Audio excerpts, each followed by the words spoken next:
কখনো পণ্ডিত হইতে ইচ্ছে করছে? পণ্ডিত হওয়া যাবে না। এই বয়সে পণ্ডিত হইতে গেলে সময় পাবা না। তো কি করতে হবে? পরীক্ষার হলে যাওয়ার সময় যে জিনিসগুলো নিয়ে যাইতে হবে এগুলো নিয়ে ভালো করে পড়াশোনা করতে হবে। তো আমি যেটা করি, পরীক্ষার হলের সাথে এক্সট্রা 20% দিই, এই জন্য পরীক্ষার হলে কনফিডেন্স যেন বাড়ে এবং পরীক্ষার হলে গিয়ে যেন নিখুঁত করতে পারো। দেখো, তুমি পড়ো আর আমি পড়াই, দুইটার কিন্তু দুইটা ব্যাপার আছে। একটা হলো আমি যখন পড়াবো তখন তুমি শুনবা, চোখে দেখবা, তাহলে কানে শুনতেছো, চোখে দেখতেছো, মাথা খাটাচ্ছ, তাহলে তিনটা জিনিসকে তুমি কানেক্টেড রাখতেছো না? এরপর তুমি যদি একা পড়তা তাহলে কি করতা? চোখে দেখতা, মাথা খাটাইতা, তাহলে অলরেডি তুমি একটা স্টেপ পিছায় আছো, রাইট? সো ক্লাস করা ভালো জিনিস, হ্যাঁ, ক্লাস করা ভালো জিনিস। তার মানে আমি তোমাকে ইউজুয়ালি তুমি যে পড়ালেখা করতে তার থেকে বেটার কিছু দিচ্ছি। Look at this. মাইটোসিসের পর্যায়সমূহ শুরু করার আগে আমরা কিছু বেসিক জিনিস এখানে দিই, কারণ পরীক্ষা এগুলো আসে। লেখা আছে দেখো, মাইটোসিস অবিচ্ছিন্ন ধারাবাহিক প্রক্রিয়া।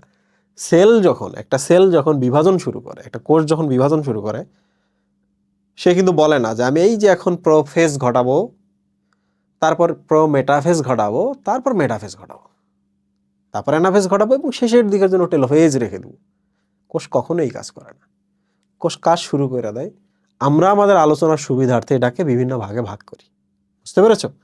তোমরা পড়বা, তোমাদের পড়ার চাপ দিতে হবে, পরীক্ষার খাতা লিখবে, এই জন্য আমরা এই আকামটা করছি আর কি। 5 ভাগে ভাগ করে দিয়ে বলছি এখন মুখস্থ করো। ওকে, তো যাই হোক, মাইটোসিস কোষ বিভাজনের পুরো ব্যাপারটা এই 4টা লাইনের মধ্যে লেখা আছে। পুরো ব্যাপারটা প্রথম 4 লাইনের মধ্যে লেখা আছে। আমি তোমাদের বোঝাইতেছি। দেখো, এটা একটা অবিচ্ছিন্ন প্রক্রিয়া। হ্যাঁ, দেখো, কোষের সবসময় প্রস্তুতি নিতে সময় লাগে।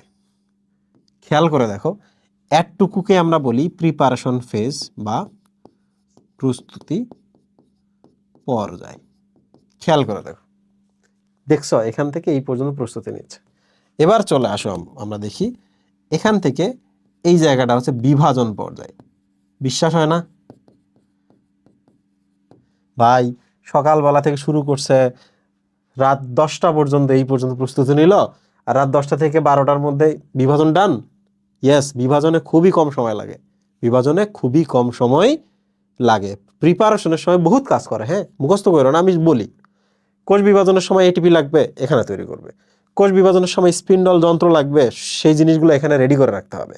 কোষ বিভাজনের সময় বিভিন্ন প্রোটিন লাগবে, সেগুলো এখানে রেডি করতে হবে। কোষ বিভাজনের সময় ক্রোমোজোম সংখ্যা ডাবল করতে হয়, সেগুলো এখানে করে রাখে। তাহলে কি পরিমাণ কাজ এখানে হয় চিন্তা করছো? তাহলে বলো তো, প্রস্তুতি পর্যায়ে অনেক সময় লাগবে না? লাগবে। এটার আরেক নাম হলো ইন্টারফেজ। কি নাম? ইন্টারফেজ।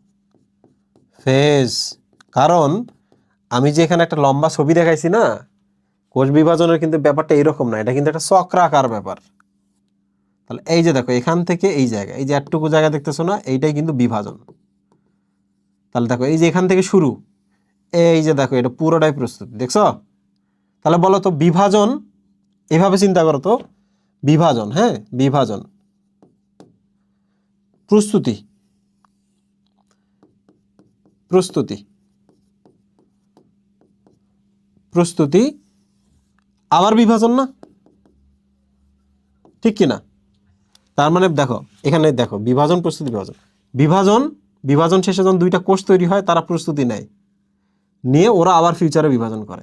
কারণ বিভাজন, প্রস্তুতি, বিভাজন, প্রস্তুতিটা মাঝখানে পড়ছে না? মাঝখানে পড়ছে কিনা? এই জন্য এটাকে বলে মাঝের সময়। ইন্টার মানে মাঝে। তাহলে প্রস্তুতি পর্যায়কে কেন আমরা ইন্টারফেজ বলি এবার বুঝছো? ইন্টারফেজ কেন বলছি?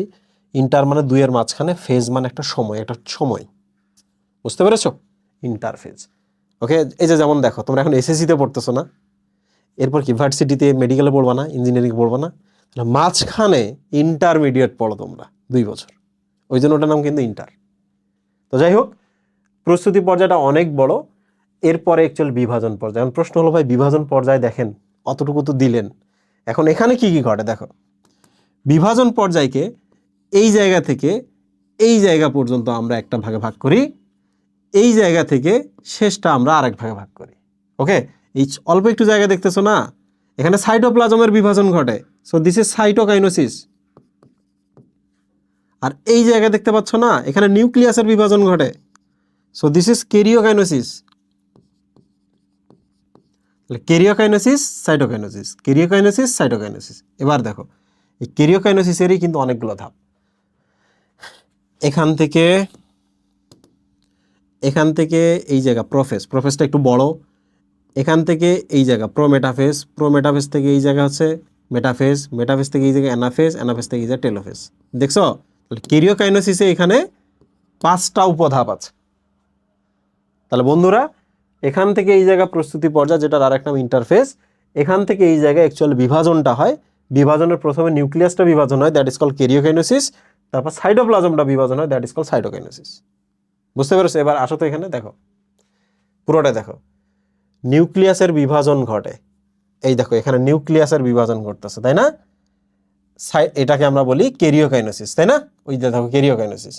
এরপরে কি ঘটে? সাইটোপ্লাজমের বিভাজন, যেটার আরেক নাম হলো সাইটোকাইনেসিস, ঘটে না? আর পুরো ব্যাপারটার আগে দেখো ইন্টারফেজ ঘটে, ঠিক কিনা? ইন্টারফেজ ঘটে, ঠিক কিনা? তো প্রিয় স্টুডেন্ট, আমরা কাজ করি, আমরা এখন প্রশ্ন সলভ করতে চাই। দেখো একটা জিনিস দেখো, ইন্টারফেজ, এখান থেকে এই জায়গা হচ্ছে কেরিওকাইনেসিস, নিউক্লিয়াসের বিভাজন। এই কেরিয়ন মানে নিউক্লিয়াসের বিভাজন। আর এখান থেকে এই জায়গা হচ্ছে সাইটোকাইনেসিস মানে সাইটোপ্লাজমের বিভাজন। অনেকে বোঝো না, আমি বলি এটা একটা কোষ, এটা নিউক্লিয়াস। ভালো করে দেখো, তো কোষটা এখনো কিন্তু কোষে আছে, নিউক্লিয়াসটা দেখো বিভাজন হয়ে 2টা হয়েছে না? তার মানে আগে নিউক্লিয়াসটা বিভাজন হইলো, আগে নিউক্লিয়াসটা এখানে বিভাজন হয়। তার মানে prophase, prometaphase, metaphase, anaphase, telophase, এগুলো কি নিউক্লিয়াসের বিভাজন। তারপরে দেখো এবার সাইটোপ্লাজমটা বিভাজন হবে। সাইটোপ্লাজম বিভাজন হইলো, নিউক্লিয়াসটা আগে বিভাজন হয়েছিল। বুঝছো? এবার আগে নিউক্লিয়াসের বিভাজন, নিউক্লিয়াসজন 2টা হয়ে যায়, মাঝখানে সাইটোপ্লাজমের বিভাজন। তো বন্ধুরা এবার আমরা এমসিকিউতে চলে আসি। সাইটোকাইনেসিসের পূর্বে কোনটি ঘটে? আসো এখানে। দিস ইজ সাইটোকাইনেসিস, সাইটোপ্লাজমের বিভাজন। দিস ইজ কেরিওকাইনেসিস, নিউক্লিয়াসের বিভাজন, তাই না? তাহলে বলো তো, সাইটোকাইনেসিসের পূর্বে কি ঘটে? কেরিওকাইনেসিস ঘটে। দেখি কি বলছে, সাইটোকাইনেসিসের পূর্বে কি ঘটে? কেরিওকাইনেসিস। একটু খেয়াল করে দেখো, কেরিওকাইনেসিসের কিন্তু অনেকগুলো ধাপ, তাই না? এগুলো সব কেরিওকাইনেসিসের পার্ট না? Look, interphase, karyokinesis, cytokinesis. সাইটোকাইনেসিসের পূর্বে কি ঘটে? কেরিওকাইনেসিস ঘটে। আর কেরিওকাইনেসিসের তো ধাপ prophase, prometaphase, metaphase, anaphase, telophase. এই প্রশ্নটা হইল সাইটোকাইনেসিসের পূর্বে কোনটি ঘটে? সাইটোকাইনেসিসের পূর্বে কেরিওকাইনেসিস ঘটে। Prophase, prometaphase, metaphase, anaphase, telophase, এটা সবাই কেরিওকাইনেসিস। 3টা দাগাইতে পারবা? হ্যাঁ, এরা অ্যাকচুয়ালি উত্তর চাইছে কোনটা জানো? ইন্টারফেস, যেটা ভুল উত্তর। তাহলে এটা যদি আমরা টাইপ করতে ভুল করি তাহলে এটা আমাদের দোষ। আর বোর্ডে যদি এই প্রশ্নটা এসে থাকে, যশোর বোর্ড 2020-এ, তাহলে এটা বোর্ডের দোষ। ওকে, আচ্ছা, পরের প্রশ্নটাতে আবার আসো। দেখো এখানে আরেকটা ক্যাচাল আছে। সাইটোকাইনেসিসের পরে কোনটি ঘটে? আমি একটু সিকোয়েন্স করি। ইন্টারফেজ মানে প্রস্তুতি পর্যায়, তারপর হচ্ছে কেরিওকাইনেসিস, তারপর সাইটোকাইনেসিস। দেখো সাইটোকাইনেসিসের পরে কি ঘটে? সাইটোকাইনেসিসের পরে আপাতত দেখো কিচ্ছু নাই, এখানে দেখি কি দিছে, প্রোফেজ, মেটাফেজ, টেলোফেজ, ইন্টারফেজ। দেখো সাইটোকাইনেসিসের পরে সিকোয়েন্স যদি আমরা এইভাবে চিন্তা করি, সাইটোকাইনেসিসের পরে আর কোনো ধাপ নাই। বাট একটা জিনিস দেখো, চক্রটা কি এরকম না? তোমাদের বইয়ে কিন্তু এটা নাই। উত্তর চাইছে কিন্তু তোমাদের বইয়ে কিন্তু এটা নেই। মনে আছে আমি কি দিছিলাম? দেখো তো এখান থেকে, সো দিস ইজ ইন্টারফেজ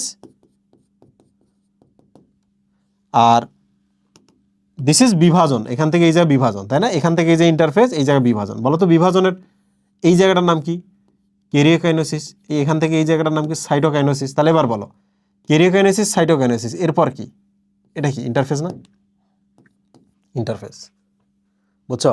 এই চিত্র যদি তোমার বইয়ের মধ্যে না দেওয়া থাকে, এই প্রশ্নের উত্তর তুমি করতে পারবা? করতে পারবা না।